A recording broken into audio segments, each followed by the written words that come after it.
Buenos días, mis hermanos y hermanas. Es un día bien precioso aquí donde estamos, en medio del otoño. Los días son con temperaturas más templadas ahora. Hay un poquito de brisa, pero el sol está afuera y en esta época del año los colores son más brillantes, me parecen a mí, con un poquito más de naranja, de color de naranja, rojizos y amarillos. Un tiempo bien bonito en este día. Empezamos ya a sentir un poquito de frío, pero el clima es muy tolerable. A pesar de este medio ambiente con naturaleza, con tantos brillantes y con tonos hermosos, en estos días muchas personas piensan que están viviendo en un tiempo casi sin precedentes en la historia de este mundo. Piensan que la humanidad se está acelerando hacia un precipicio sin frenos, sin poder detener una inevitable caída a un abismo sin fondo. Y diariamente se encuentran con actos que desafían sus imaginaciones y les hacen preguntar, ¿y qué más puede pasar? Observan los actos de violencia que les horrifican, escuchan de hechos de terrorismo que hacen que, por más seguros que se sientan, ese mismo pensar de seguridad está estremecido constantemente por todos los actos injustos que notan a su alrededor. Se habla mucho de la injusticia social y de la hambre física y la hambre de justicia. Comentan acerca de la falta que notan de un compás moral en una sociedad que parece que ha perdido el sentido de honradez, el sentido de sacrificio, sacrificio personal, la humildad, la valentía. Estos se ven ahora casi como defectos de caracteres, se piensa aquí, ¿ves? Recientemente le pregunté a un grupo de estudio que yo dirijo en esta semana, ¿qué es lo que los mantiene a ustedes despiertos en las noches? ¿Qué es lo que les hace no dormir bien? Y las respuestas fueron casi lo mismo. Las parejas con lo que yo estaba dirigiendo dijeron que lo que me mantiene de noche sin poder dormir es el pensar en un mundo futuro en el que van a vivir mis hijos o mis nietos. Otro me dijo que siente que un manto negro ha descendido en la sociedad y cubre todo aspecto diario. Eso es lo que compartieron. Quizás usted sienta la misma inquietud en este día. Quizás en estos momentos usted esté pasando por una situación que le haga gemir, llorar, suplicar, casi gritar y ¿hasta cuándo más me va a pasar esto? ¿Me va a seguir pasando esto? En momentos así como estos, nuestros ojos, mis ojos, nuestros corazones siempre se tornan hacia la Biblia, ¿verdad? La palabra de Dios y escuchar qué es lo que nos dice el Verbo, qué es lo que nos dice el que vivió entre nosotros y que está con nosotros. ¿Qué nos dice aquel quien nos dejó el Espíritu Santo para que sirviera como el consejero, el animador, el guardián de nuestras vidas? Porque la verdad es que Él nos dijo que no nos iba a dejar solos o huérfanos. En Deuteronomio dice que seamos firmes y valientes, que no tengamos miedo, que no nos aterroricemos porque Él, el Señor, nuestro Dios, es el que va a estar con nosotros y no nos va a dejar desamparados. Y es así como en estos días el Espíritu Santo yo siento que me ha llevado a leer y a estudiar la vida de un personaje bíblico y quizás le pueda servir de aliento y ayuda en estos momentos a ustedes también. Si le preguntamos a un grupo de niños en una escuela bíblica, ¿quién es tu héroe favorito? ¿Quién es tu héroe de la Biblia que es tu favorito? Va a salir un nombre que va a ser mencionado muchas veces, más que otros. Por supuesto van a mencionar nombres como Moisés, David, Abraham, Zacarías, pero hay un nombre en la Biblia que van a mencionar varias veces y los mismos maestros en las escuelas bíblicas, nosotros, los que hemos enseñado en escuelas bíblicas de niños, lo mencionamos muchas veces. y ese nombre es Daniel. Cuando se escucha el nombre de Daniel, quizás a sus mentes inmediatamente venga la imagen de historia de Daniel en la cueva de leones, ¿verdad?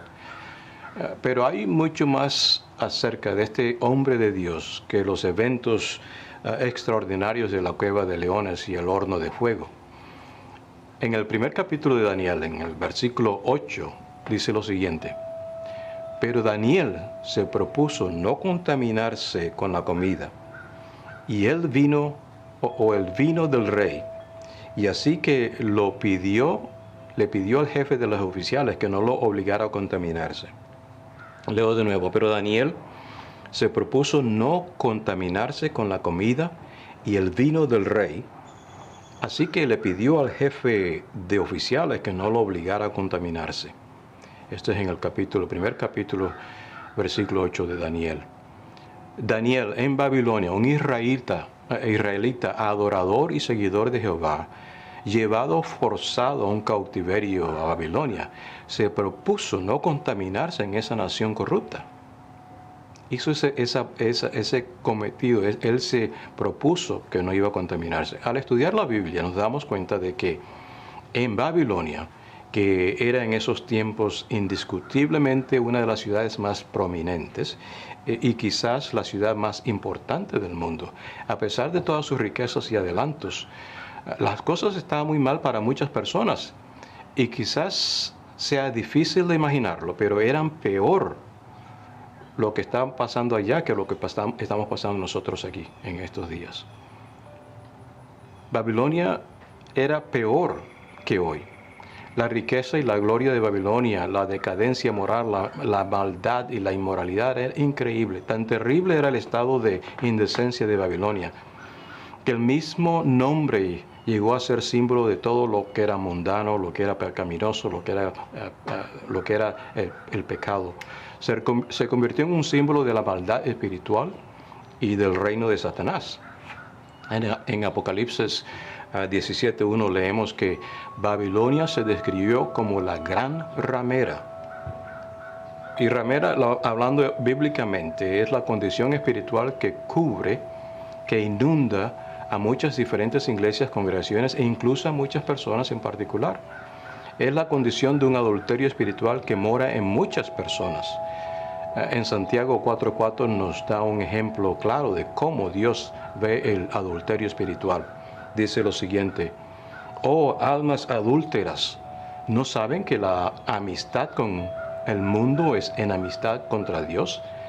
Si alguien quiera ser amigo del mundo, se vuelve enemigo de Dios. En otras palabras, la amistad con el mundo es enemistad contra Dios. No hay un término medio. O te enfilas del lado de Dios o del lado del mundo. Todo lo demás Dios lo considera como adulterio. Y esto es lo que el espíritu de la ramera trata de lograr, ¿verdad? Trata de mezclar a Dios con el mundo y ofrecer lo mejor de ambos reinos para nosotros, el de Dios y el de Satanás. Es lo que quiere que nosotros hagamos. Los historiadores seculares nos informan que aún Alejandro el Grande, que no estaba libre de imperfecciones morales, ¿verdad?, se sorprendió por la conducta de los babilonios. Otro historiador describe a esa ciudad diciendo que Babilonia, como centro de un gran reino, era asiento de lujo ilimitado y sus habitantes eran conocidos por su inclinación a la autoindulgencia y el afeminamiento.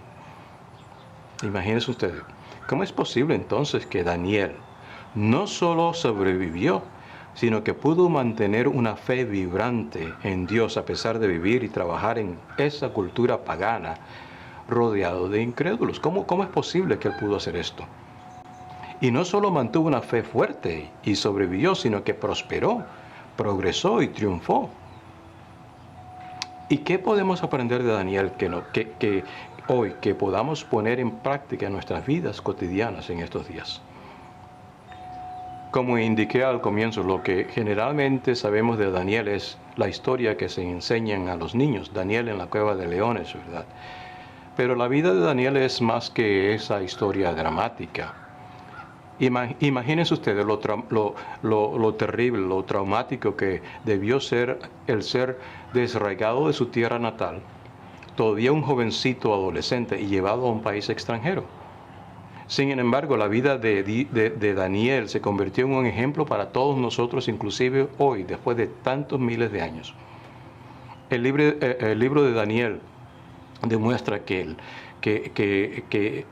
él fue un hombre fiel de Dios. En lugar de contaminarse con la cultura de esa nación, Daniel y sus 3 amigos optaron por mantenerse sin corrupción y vivir vidas puras. Dios bendijo su esfuerzo, y cuando el rey amenazó con destruir a todos los magos si uno de ellos no le contaba su sueño y lo interpretaba, Daniel, con la ayuda de Dios, pudo responder al rey, el cual le dio entonces una posición de autoridad en Babilonia. Y más tarde Daniel volvió a demostrar su fe cuando se negó a adorar al rey mismo. Nosotros leemos en Daniel 6:10, cuando Daniel se enteró de la publicación del decreto, era un decreto en que solamente se podía adorar y orar solamente al rey. Cuando Daniel se enteró de esta publicación, de este decreto real, se fue a su casa y subió a su dormitorio, cuyas ventanas se abrían en dirección a Jerusalén, y allí se arrodilló y se puso a orar y a alabar a Dios, pues tenía por costumbre orar 3 veces al día. La fe de Daniel en Dios lo llevó a un foso de leones, esa acción, donde sus acusadores estaban seguros de que los leones lo iban a devorar. Pero Dios envió un ángel que cerró la boca de los leones, como dice Daniel 6:22, y Daniel fue salvado milagrosamente.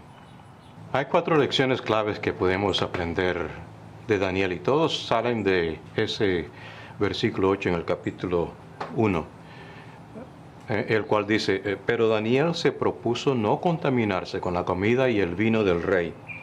Así que le pidió al jefe de oficiales que no lo obligara a contaminarse. Estas son 4 lecciones que podemos aprender de esto. La primera es que Daniel decidió no comprometer sus estándares. Daniel se propuso en su corazón no comer de la comida que el rey le iba a proporcionar. La frase no contaminarse sugiere que la comida que estaba sirviendo el rey era un tipo de comida que a los judíos no se les permitía comer. Los judíos tenían muchas restricciones dietéticas de alimentos que se declaraban inmundos, que no podían comer. Y miren esto, Daniel no tenía que defender esto ante nadie. Estaba lejos de su casa, en un reino pagano extranjero, sin sus padres cerca. Podía haber comido la comida sin pensarlo 2 veces y que nadie supiera eso. Un ejemplo sería un joven que va a visitar a un amigo y donde están mostrando una película que a él no se le permite ver.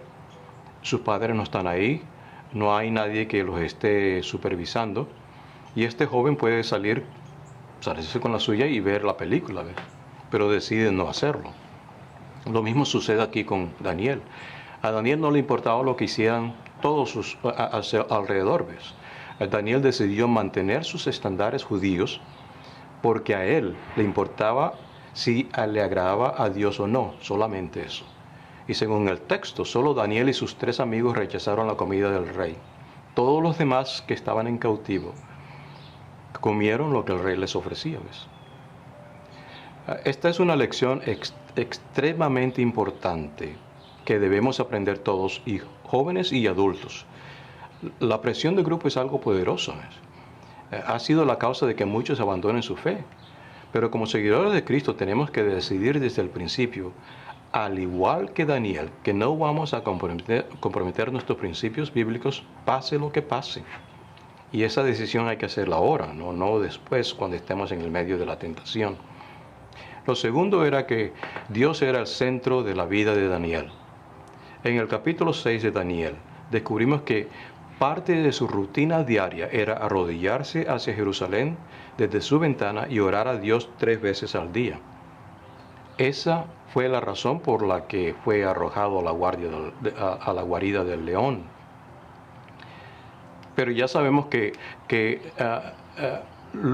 nada era más importante para Daniel que Dios.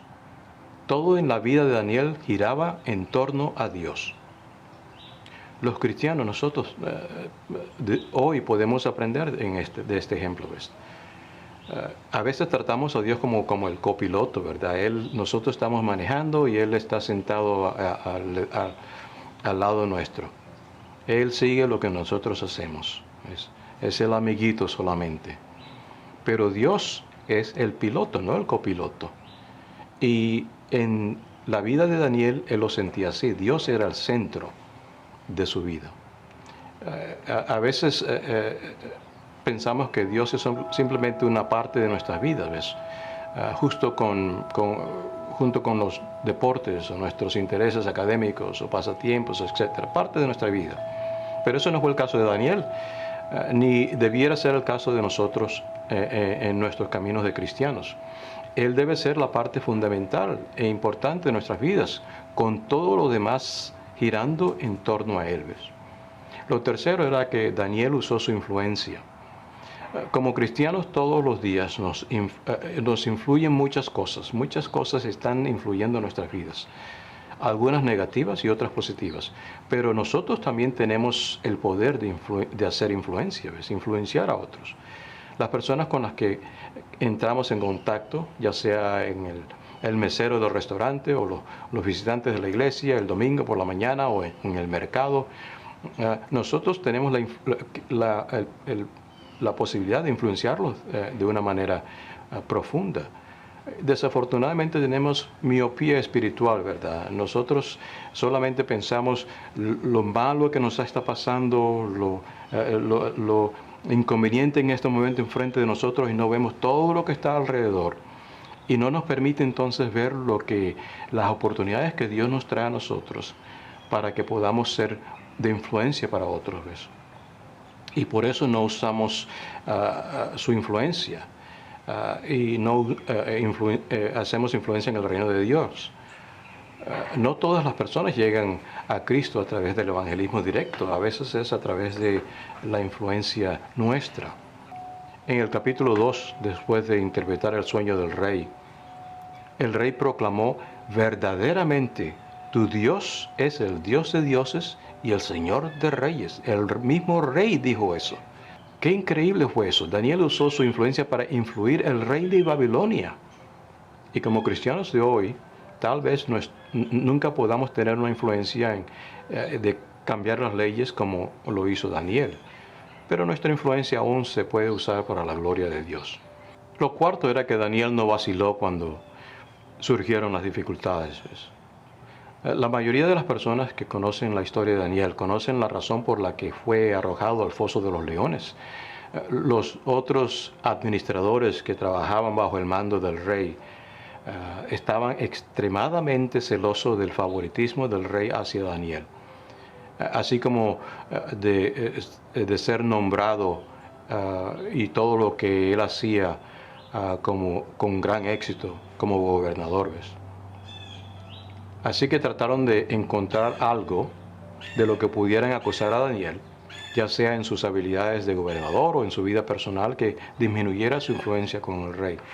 Pero según el versículo 4 del capítulo 6, se dice que no pudieron encontrar ningún error o falta en Daniel porque él era fiel. Entonces estos astutos gobernadores engañaron al rey para que firmara una ley que básicamente prohibía a cualquier persona en el reino de él adorar a cualquier dios aparte del rey Darío, que era el rey él. En el capítulo 6 de Daniel, versículo 10 dice: cuando Daniel supo que la escritura estaba firmada, se fue a casa. Y en ese aposento alto, con las ventanas abiertas hacia Jerusalén, se arrodilló 3 veces ese día y oró y dio gracias delante de su Dios, como era su costumbre desde los primeros días. No era como si Daniel no estuviera al tanto del nuevo decreto, estaba completamente consciente, pero eso no le importaba. Una vez más, agradar a Dios era lo más importante para él.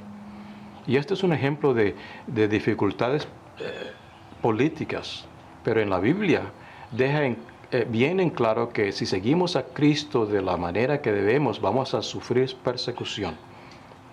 Podría ser política o podría ser personal. De cualquier manera, es crucial que no nos sucumbamos ni cedamos ante los avances del enemigo.